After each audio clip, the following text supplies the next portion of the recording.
So far, we have been providing the U Lab as a deep learning space for you. Starting next week, once this course is ending, you will be exactly in the same role we are in right now in providing, if you choose to do so, this kind of space for others and for yourself.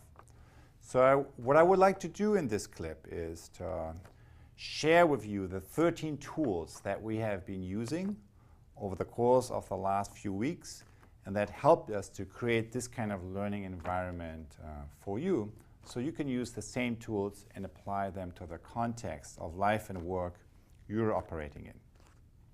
Number one, 4 levels of listening. So we introduced that early on, as you know, just a simple distinction, and then you practiced, many of you did, the self-assessment tool, and many of you were surprised kind of how quickly kind of this simple reflection practice, if really applied, can help you to navigate your own level of listening in a much more intentional way. Number 2, empathy work. And again, the empathy work can be applied in any kind of context, in any kind of situation you're in. And many of you commented on how profoundly kind of that simple practice open up a new level of awareness of what it takes to really connect with others, but also what some of the obstacles are that can get into the way and that we need to navigate more intentionally. Number 3, 4 levels of conversation. Again, kind of a simple distinction, and again, many of you use the self-assessment tool that helped you to navigate kind of this territory, kind of the way we communicate, the way we, through the ways we communicate, co-create the world we operate in a more intentional way, with the shift towards level 3, towards dialogue, towards having a conversation that allows the system to see itself as a key turning point. Number 4, video clips. So for all these distinctions and for all the key concepts, we have a bunch of great video clips. All of them are available to you, so those are great tools that you could integrate into the learning environments and your own method, your own toolkit of methods and tools that you apply and bring to a situation when you work with others, with groups, and with organizations and larger social systems. Journaling. So journaling is a key reflective practice. I love journaling because there's very little resistance, even kind of when sometimes if you would jump right into a meditative practice, a number of people would resist. If you use journaling, there's very kind of this kind of reflective writing, there's very little resistance against that, almost none. And it allows you to, that's the other thing I love about journaling, it really allows you to customize that, to adapt that to a situation as needed. With the materials that we shared on our websites, kind of the edX website and the Presencing Institute websites, you have great examples how to phrase powerful questions. But the great thing about journaling is you can just, wherever you are, you tune into the situation where the group is at, and you kind of come up with a new set of questions that is really linking well to the situation. Very flexible, very usable to whatever the situation is calling for. Then moments of mindfulness. What is a moment of mindfulness? It's kind of intentional stillness that allows us to let go of everything that isn't essential and place our attention on that what is essential. And this capacity and kind of these sets of practices is another kind of key method and tool that more and more people pick up, and that kind of in this course, in the U Lab, we gave you a few examples from which you maybe want to pick 1 or 2 things that you introduce into your own practice. Stepping into the field of the future. You remember kind of this one that we did in the second live session, the journaling, and then stepping into the future and more journaling. This is really kind of connecting with the future that's wanting to emerge in a more refined way and bringing out all these different voices. And again, these 17 or so questions that we are using here, they have been well proven, they really work well. But again, so if you find kind of being in a situation, if I use this set, I always adapt and kind of evolve that a little bit as needed by the community and by the context you're operating in. Coaching circle process. Many of you kind of use that, kind of the weekly coaching circle meetings, the 7-step process, going kind of in 60, 70 minutes through the U process with the mirroring and the heart of it. It has been transformative to many of you, to many of us. And I would say there's probably nothing more powerful in the world than giving loving attention to each other, kind of from a circle, kind of from a small group of people who really try to be in support of each other. So it's a movement in the world, I think. It shows up in different names. It's not kind of unified, but I'm sure many of you already have your own circles. In many cases, you may want to use the connections that you formed through the ULab to somehow continue this process one way or another, or to continue the process and bring in other people kind of from your friends, kind of from your environment, into this kind of more intentional, deep coaching and deep listening process. Then prototyping practices and tools. Again, kind of there is something that we did. It was just the beginning, of course. There are more tools available on the websites that come with this course. And you already realize kind of that, the real point about the prototyping practices is basically give people permission to create a safe environment where it's okay to fail early to learn quickly, and kind of create environments that are really in support of that learning by doing process and approach.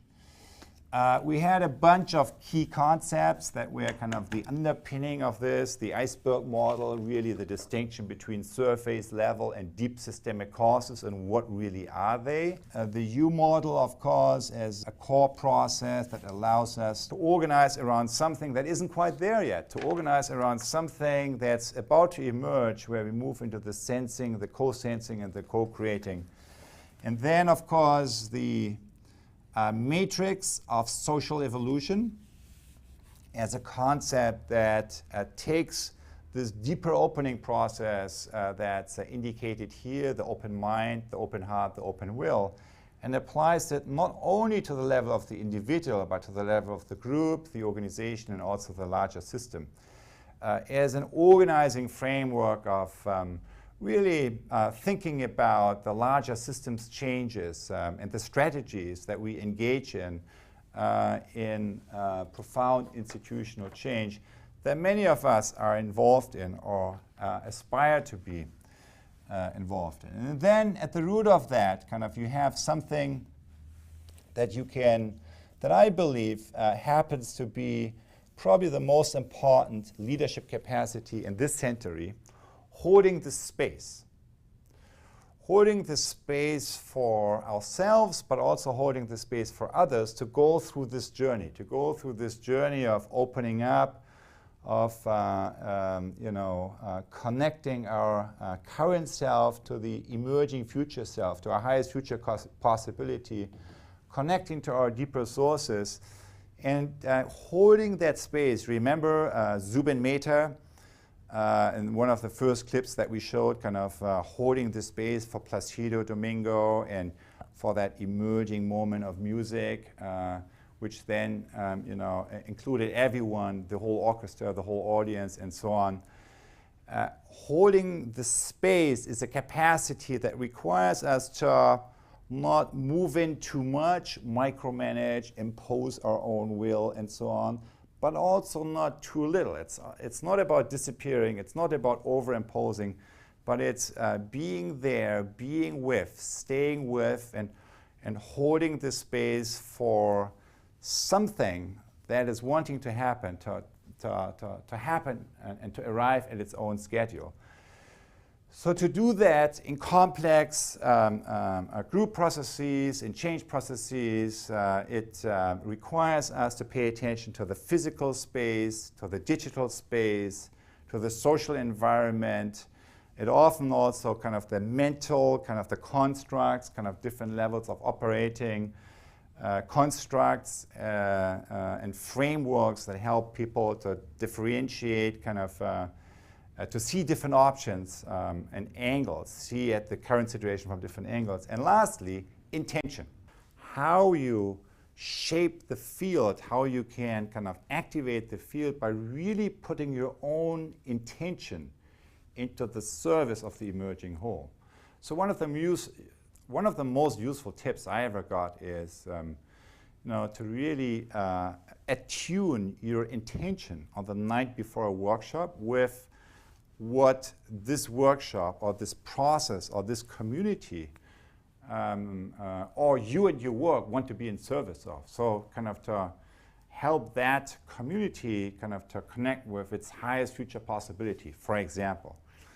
Now, when we run larger events, for example, on the evening before, upon kind of finishing all the preparations, we would convene in the physical space where that meeting or gathering or workshop takes place the next day. And then, you stand in a circle or you sit in a circle and you just go around.